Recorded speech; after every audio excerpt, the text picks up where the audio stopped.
Good afternoon.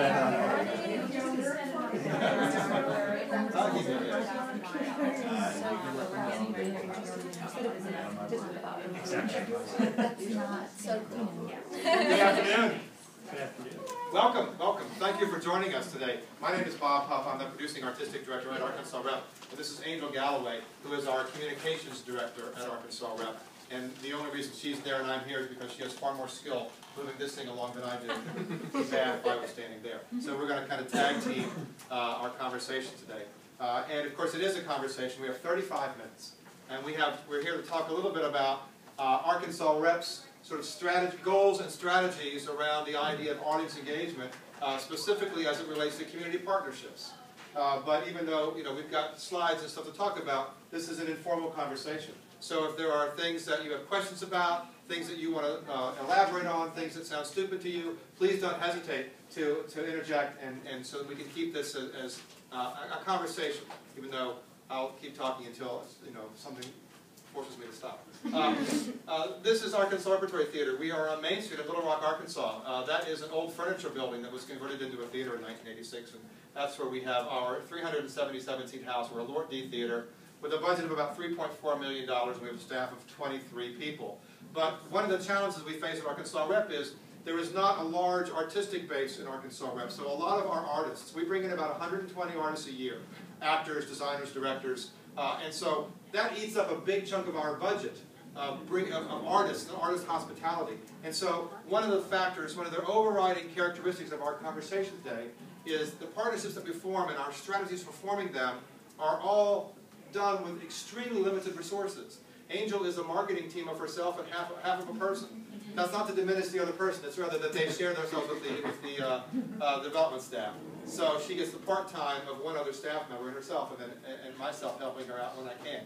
And so the things that we're doing today are meant to not cost a lot of money. They're really more about our time and our investment in the community more than they are about spending money. Let's go ahead and go to the next slide.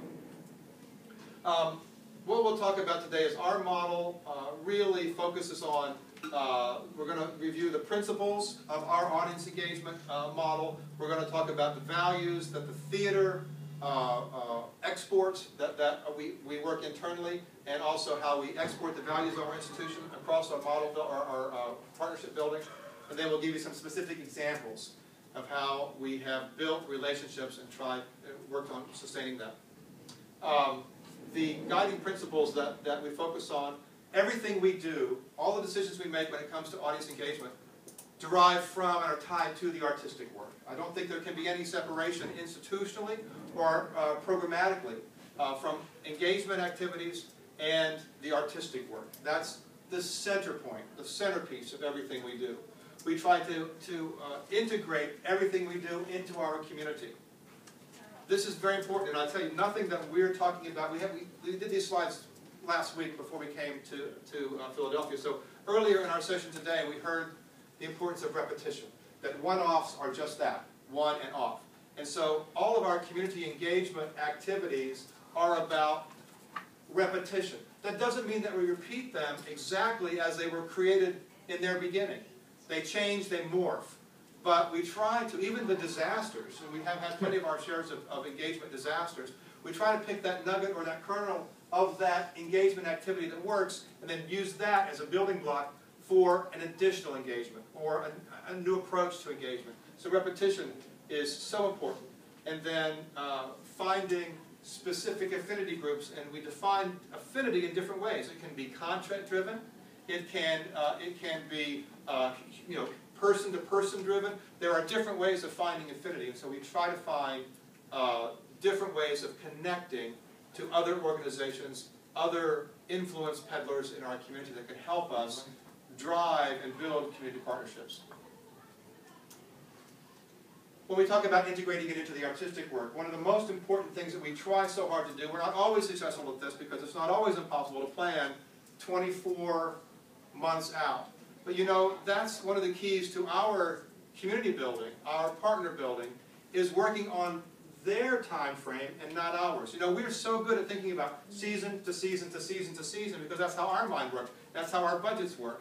But other partners, other potential partners, other community partners, don't work in that same way. And so trying to adjust our way of thinking to their way of thinking is difficult for us, but it's something that's been an important driver in our partnership building. Collaborating with our marketing team, making sure that that's an integrated communication, that it's not, that we do our best to dissolve our silos. And dissolving our silos opens us up to better communication with marketing. It opens us up to better communication with education. And so that those, those disciplines, those parts of our organization are intertwined with the artistic work and then with our community building. And education is a huge component of that process for us at Arkansas Rep and has revolutionized our audience development, our board development, just about every aspect of our operation. And then identifying community partners. That's where we try to employ our board, every member of our staff, as we talk about in this 24 to 36 month process, who are potential partners. And again, is that because of content we're talking about? Is that because of history? There are different reasons to partner with different organizations. The goals are always the same, which we're talking about in a minute, which is to disperse and solidify ownership of the work we're doing.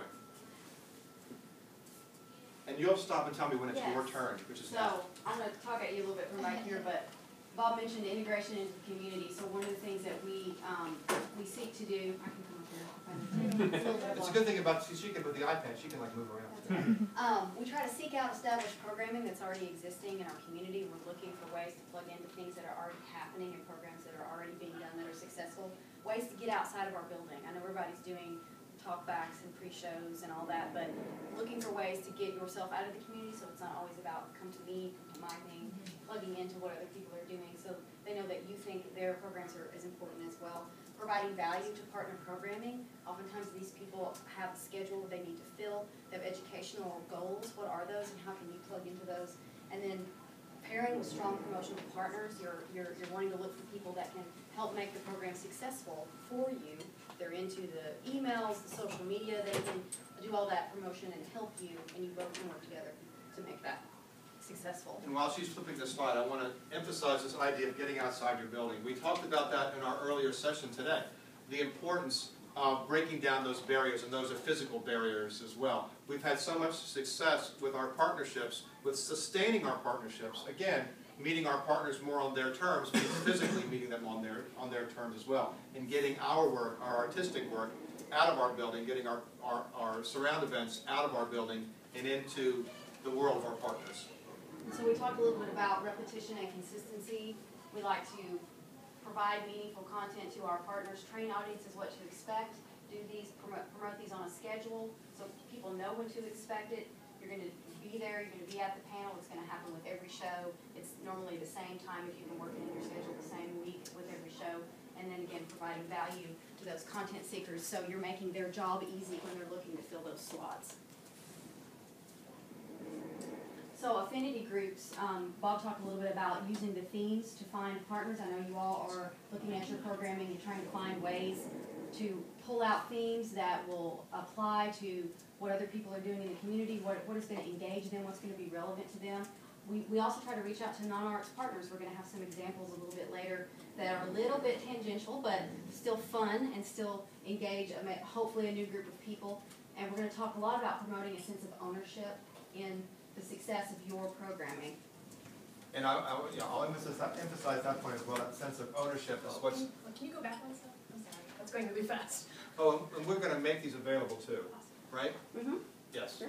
And that, Rebecca's not really hiding behind that iPad. She's actually... Everybody wave to Rebecca. So that'll be available to us as well. You okay? Yeah. Okay, let's keep going. And we're going pretty rapidly through a lot of this so that we have plenty of time to ask questions and to engage with each other about what practices you guys are finding work for you, what doesn't work for you. And again, if we're going too fast or if any of this makes no sense at all, just let us know. We're going to talk now about our institutional values, which focus on artistic collaboration, community ownership, and our mission. And artistic collaboration, obviously, partnerships happen with other artistic groups and with non-artistic groups, but that doesn't mean that the non-artistic groups are not also part of our artistic collaboration. And this is something that came up in our previous session. So many times when we build thematically driven partnerships, and we have some examples of those are hard to sustain over time. Because if they're thematically driven, where do they go the second year or the third year? And I have two answers for that question. One is getting back to this idea of getting out of the season by season, our season to season thinking, that thinking over 2 or 3 years, planning over 2 or 3 years, helps us go back to a partner. Because, again, working on their time frame doesn't mean that we've lost them if we don't work with them the next season. But we can work with them the season after that, or the season after that. It's about continuing the dialogue. And also, partnerships take different forms. You know, it may not be that that institution partners with us in the same way the second year. But what about the 2 board members that I pulled in, or the 30 audience members that I built relationships with? So this idea of community partnerships changes and morphs over time. So we shouldn't think that our model's a failure if we can't replicate it hook, line, and sinker from year to year. We have to remember that just like our organizations change and our partner organizations change, the relationship changes and evolves. So evolution is part of our conversation here at the conference, and we want to think about community partnerships as also being a part and parcel to our own evolution. So we can think of success in a lot of different ways. And also making the points here that we cannot think about community partnerships without engaging your board. That the board, for us at Arkansas Rep, the board helps us form community partnerships. If we've identified an organization and we've got to figure out how to get in the door, we can spend a lot of time with the wrong person who can't be a game changer. Instead, they're a gatekeeper. And we can't get through the door. So our board helps us find the right people to talk to. We don't always talk to the right people the first time out, but hopefully our board can help us get to the decision makers and the people who can influence the decision makers. And so that's why our board is so important in this process. And then also, for us, the integration of educational activities, the education of, who are the point people who engage our audience, talk to our audience more than any of us. It's our box office people and our front of house people. So keeping them in the process has been so essential to our ongoing partnerships. And then also our educational team, because everything we do is not just about, here's what we do and there's education. But rather, how does education and the artistic work, the artistic collaboration, how are we also partnering with our internal educational people and our educational people in our community? And that's an important through line. Is this you? Is that so me? The idea of community ownership. How do we foster that sense of ownership? And for us, it's an ongoing process. It's about transparency in the artistic process. It's about inviting our partners or our potential partners to come into the rehearsals, the design runs, the meet and greets. Meet and greets are a huge, big deal at our theater. And as I'm sure they are for most of you guys. They are really an opportunity for everybody to have a sense of ownership in the process from day one. And we invite our potential partners and our partners to come and be a part of the introduction of the artistic work to the staff, to the board, and to our partners. And that transparency, I realize there's a risk because sometimes the artistic product isn't something there has to be a very good conversation among the actors, the director, and the marketing folks and the artistic staff that are responsible for community building to make sure that if we're going to make a process transparent, we do so in a healthy way, in a way that's supportive and respectful of the artistic process. So there's always dialogue internally about how that works best. The big payoff for us is that in doing that, our community partners have a sense of ownership and a stake in the success of the process, which because we have a limited marketing budget and our market is word of mouth more than anything else, we need those partners to have a stake in the outcome.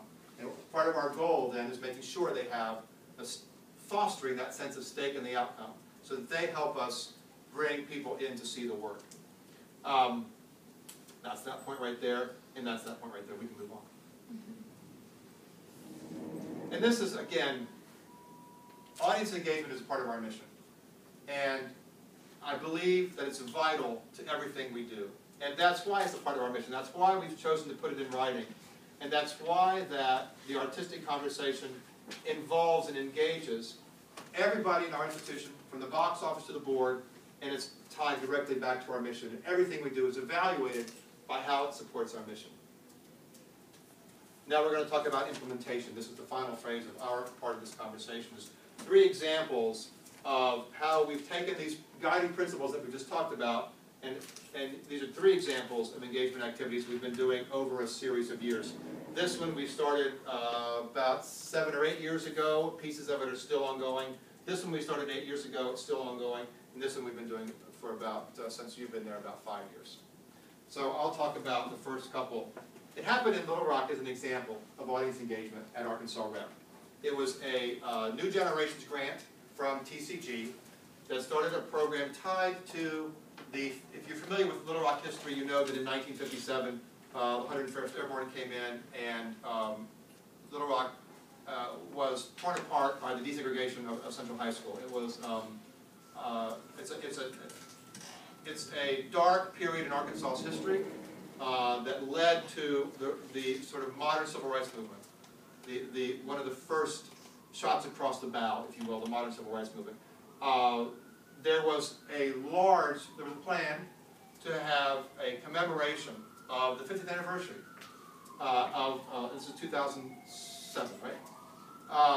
And so we wanted to be in that conversation. Arkansas Rep wanted to be in that conversation. We commissioned a play that focused on oral histories on both sides of that event. From the Little Rock 9, who were the 9 high school students who integrated Central High School, to the white families that opposed that integration. And we created a play around this activity. So it's about finding out who your community is and telling your community stories. Not every theater company's mission is tied to that. This happened to work for us. And we built partnerships with non-artistic groups. Just Communities is an equal rights group in Arkansas. The Clinton Personal Library is President Clinton's organization. And the National Park Service controls Central High School. And so, working with these partners, we created a play that continues to reverberate in our theater today. I have board members that came out of this process. We have audience members who have stayed with our theater because of our commitment to this process. The talkbacks for that particular production, and it took 3 years to create this play, the talkbacks lasted longer than the play itself. So it was about the conversation that we fostered about something that was important to our community. And that's the takeaway from that project, is finding something of importance to the community and giving it a voice in our space. This is the other one that has changed the way we've done business in Arkansas Rep, and that is the integration of an aspect of our educational programming into the main stage life of our theater. We have, one of the things we do in arts education is a musical theater institute for young people in the summers. And the change in that was taking that aspect that was just happening in its own little silo in the summer and integrating it into our subscription series and making it a part of our main stage programming. And it takes about 100 kids and puts them on stage.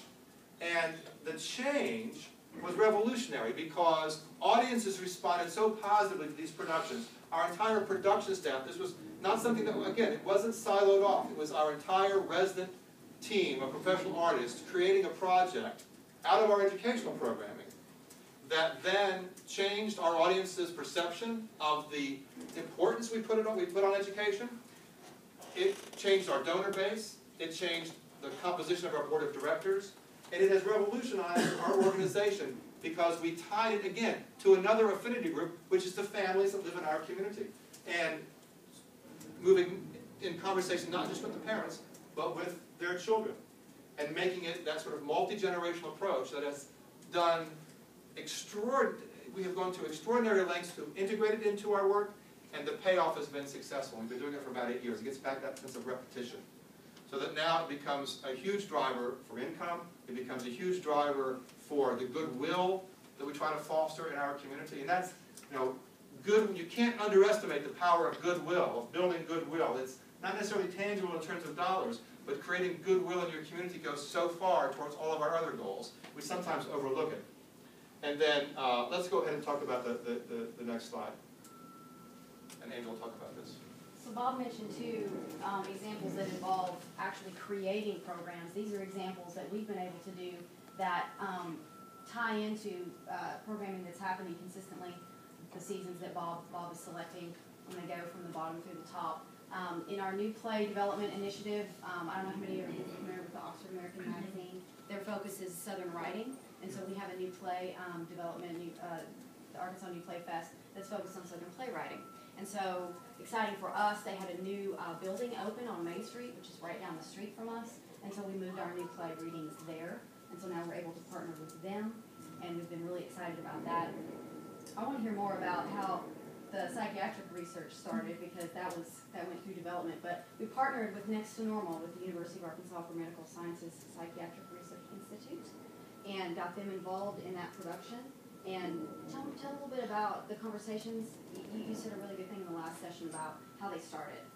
Well, what did I say, my God? Well, how you got into work, like you made a good point that you can't just call up the receptionist and go, I've got a cool play, is anybody there interested Well, in and again, it's about getting out of that the sort of season by season mindset. It's a conversation that began, and keep in mind, Arkansas Rep is a fairly isolated company.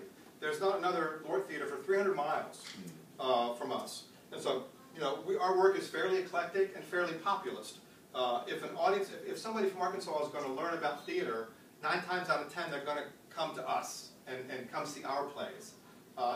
And so in that sense, that's a blessing and a curse. You can imagine that there's two sides to that coin. Next to Normal was an extremely challenging play for our audiences. And so, because artistic risk is relative to where you are creating the risk. And so, partnering with the Psychiatric Research Institute, which is a part of the University of Arkansas Medical School, which in our community is huge. Over 6,000 employees just in that branch of their service. But we began a conversation. We approached them in conversation about a project we were doing that they didn't know anything about. So we had to really introduce that to them from the ground up, providing research and data that our marketing and development people provided to us and our artistic people did. And then we began a conversation, introductions through our board of directors to their executives, their board of directors, over about a 6 to 9 month period prior to the season being announced. And that conversation led to partnerships that, you always have to ask, the funny thing is, everybody asks themselves, what's in it for us? What's in it for your theater? The only successful partnerships, the ones that work, are the ones that are where they're getting value and you're getting value. And in this particular model, what was in it for them was their students had a new way of talking about the things they were learning in the classroom. The production was a catalyst for new ways of thinking for their students and for their community, because you can't always just go out and talk about what's happening with psychiatric research. It gave the school and the Research Institute a vehicle, a play, to introduce to the community the broad principles of their organization. So that was what was winning for them. What was winning for us were all those people who could then come see our play. And they take the ownership. They have a stake in the success of the project. And so they help us bring people into a play that in our market, nobody had heard of. In our market, Next to Normal, I'm generalizing, was a brand new play. And what did you say? A campus of 6,000 that they were able to promote, and then they had a night where they came to the theater. And when we have these successful partnerships, we talked about ownership, and I know you've seen this, where people want their night to be really successful, they want it to be full, they want their people to be buzzing about it when they leave, and that leads to that goodwill where it's successful for everybody. We also had a smaller sponsor, Chanel Family Therapy, which did a pre-show talk for us, so we brought in outside expertise to talk before, and of course, I'm sure if anybody was in the audience that night and needed therapy, perhaps they called up Chanel Family Therapy after, or maybe they needed therapy after the production, but after they saw it. But this was a really successful. We hope to do something with them in the future. I learned something really cool and new through this. Maybe you guys already knew this, that medical people are not offended by anything whatsoever. They have seen it all. They've seen probably worse than any of us have, and nothing phases them at all. They had we had a talk back with the audience. One of the psychiatrists said, "This is like a Monday morning in my office." So we have also just started. We've been doing it for a couple of years. Layman Library movie screening series. They already had a movie screening series that they were doing, and so we called them up and we're looking for a way that we could plug into that. And so now we are doing brief talks. We take Bob or a member of the creative team. He's there for about 15 or 20 minutes talking about our production, and then they see a movie that's related to that. We watched White Christmas for White Christmas, and we're gonna watch Treasure Island in advance of the opening of our original musical, based on that story, Treasure Island. This is a good example of what I would recommend is finding partners that have good promotional machines, people on staff, people who can help promote the program. This program has been hit or miss. You're talking about which one, the movies or the Clinton School? The Layman Library. It's been hit or miss because of that. We had a huge, like 50 people, it's a small space when we did To Kill a Mockingbird. I think people really wanted to see the original version of that movie. If they hadn't seen it, of course we've had smaller audiences, we've had 5 people show up for this. But we feel it's important to be in this area of our city, North Little Rock. We want to have a presence, we want to get out of our building and into a part of the city. North Little Rock and Little Rock, it's a long story, it's its own city, but you know, we want to be over there, we want to have a presence over there, so we're going to keep up with our repetition and consistency, and hopefully they'll help them with their promotion side of it, so we'll get more people in doing that. And then lastly, a program that we've been doing for about 4 years, Clinton School of Public Service Distinguished Speaker Series that they have there, where all kinds of dignitaries come, and they have a massive promotional machine, they have a massive email list, and so we called them up and talked about a way that we could integrate into their content. They have them every single day. They have noon luncheons, is what we attend. We take actors, we take Bob, we talk about the creative process, and those have grown to be very well attended. People lining up against the walls, not enough room to get them in, and I know Bob can speak to how engaged the Q&As have been after that. People really interested to talk about our productions. We even had the type of moment that you dream about when you talk about community engagement when we did G's Bend. And we had a community person, a person who came to that we didn't know was there. I knew that she was there because she called us first, but I don't think Bob knew that she was there. And they were the only white family in G's Bend, Alabama. And she stood up and was like, I lived there. I remember these women. I had quilts. I remember my mom taking me around. And she told the whole story, and we were just completely wrapped with what she had to say. And that was like the kind of moment that you cannot, that you hope for when you hold these kind of events and that type of experience. What questions do you guys have, comments, thoughts, what projects have worked for you in community engagement, community development that have served as models for your own institutions? Yes? Just piggybacking on the G's Bend story, I did a play at my old theater on Madame St. Clair, the numbers running from Harlem, and she gave Dutch Schultz quite a run for his money. And it turns out that Dutch Schultz's grandson came to see the play, and then after that he became a donor to our theater. Oh, yeah. So it's all those tangible things. That's like, the serendipity that comes out of these projects is sometimes quite wonderful. Yes? I would love for you guys to talk a little bit about how do you go about approaching partner organizations for the first time? What has proven useful for you, and what has proven not useful? Okay. Where are the things that you didn't expect to be issues? The first thing is we have to do our homework so thoroughly. We have to be so prepared so that, because there's always that assumption that we're theater artists, we're going to be flaky and clueless and not as prepared as we should be, which is of course rarely true, but there is that assumption. So preparation, identifying potential partners, again, using our board to help us brainstorm about that, and then research, and making sure when sometimes we only have one shot at a conversation, making sure that the first part of our conversation is why we think it could be beneficial for them. We find out what's in it for them, and beginning the conversation in that way, as opposed to we've got this cool artistic play that you're going to love, but rather here's a project that we're undertaking. Here's why we think it's significant, and here's why we think this is a good partnership. And we can give them 4 or 5 reasons that's going to be beneficial to them. And again, it's like a broken record, working on their time frame, not ours. So saying that in 18 months we have a project that we're exploring that we believe we're going to do. And can we work together in whatever way might be beneficial, whether it's content, whether it's benefits to their employees, or whatever it might be. And it's the Layman movie program I went to. I went